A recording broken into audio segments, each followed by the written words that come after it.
So let's take a quick look at the CQM module.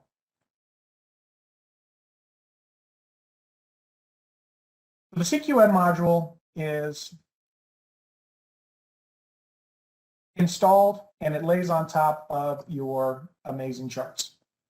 And what that does is it allows you to track those measures, put the information in for the measures that you're going to check, and then allows you to see in real time on a dashboard how you're performing on those CQMs.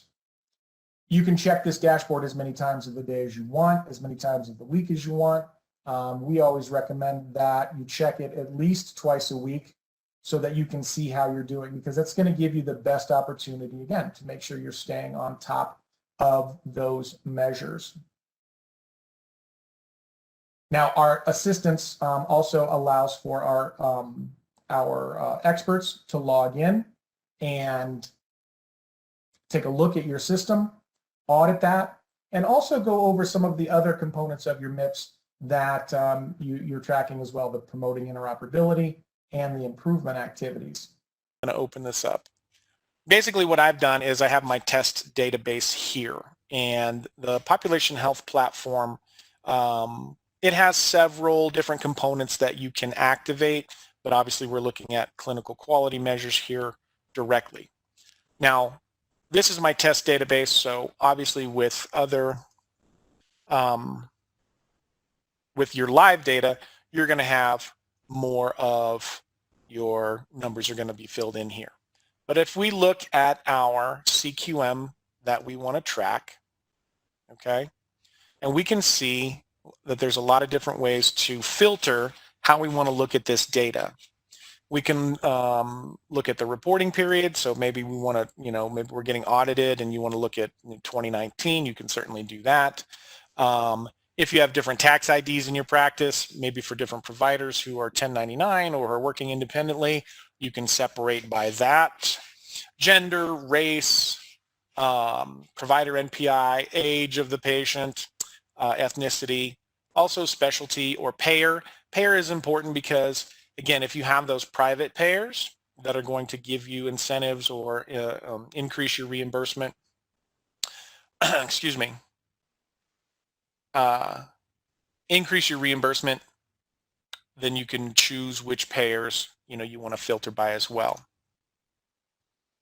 And again, this dashboard is going to tell you how you're doing on your CQMs. I'm right here with preventative care and screening for depression and follow-up. I'm not doing very well because I haven't had that many encounters. Again, it's my test database. But you can see that the preventative screening for high blood pressure, I'm doing pretty good. I've got my green bar going here. I need to just keep my progress going. And then here's an information bubble that, I'm sorry, this information bubble over here, that if you want to know how to capture that data in Amazing Charts, it will pop that bubble up. All of these numbers here are quick links. So if you wanted to see your denominator, you could see the patients that are in this category. Your exclusions, so if you wanted to see who those patients are that could be exclusions, you'll see them there. Outliers, this is important because what that does is it gives you the opportunity to see those patients that could potentially be included in this calculation, but for some reason they're not. And it'll show you the patient chart number and what the exclusion is, or what the outlier is, and what you might need to correct in order to get this number to go up, or to have that patient actually be included in the number. So if we go back here to our Cqm reports,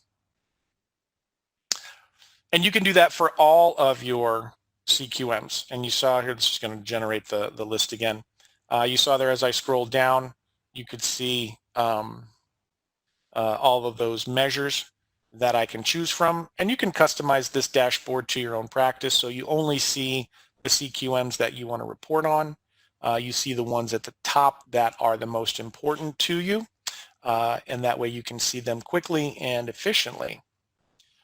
Now, once you get your CQMs to where they need to be, or if you're following along and the green line is fine and there's no problems, you're working to get that number correct, and you have no issues with it. But there's also times when you may see that your information is underperforming. Again, we talked about that, and you may think, oh, this is one of those CQMs that I think we're going to do well on, but then you find out later on that you're not. That's when you can call us and find out, you know, hey, we think we're doing well on this CQM, but we're not. Can you take a look and see why? And we can log in. We can see if there's something going on with the system, or if they're, you know, you're just not having that many encounters that would be included in this, or if your team isn't capturing the data correctly. Maybe we'll see a bunch of those outliers, or maybe we'll see that there's encounters that could be counted, and then you can see what might need to be done. So we're always here to support you as well with this. But again, what it does is it allows you to not really worry about it. You don't have to do the calculation yourself. You don't have to do the correlation yourself. The system does it. This lays right on top of your EMR, collects the data, and then gives you the results. And this is what you want. And of course, you can check this as many times of the day as you'd like.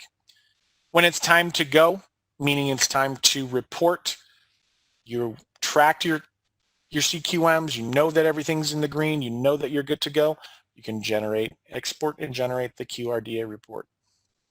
And again, it's that special format that the government is asking for, and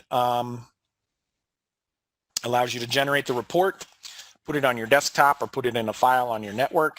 And then when you go to the QPP website to attest, and you get to the part where it says upload your CQM document, you just browse from the QPP website to this file, and you upload it. As well, you can generate what's called a Qrda1. You'll see that over here. This comes in handy, again, if you have those private payers that are going to give you some more reimbursement or increase your incentives based on your CQM data. But they might only be looking for 1 or 2 CQM measures. They may not need the entire 6 measures that the government needs. So you can generate the Qrda1 report and provide that to your private payers.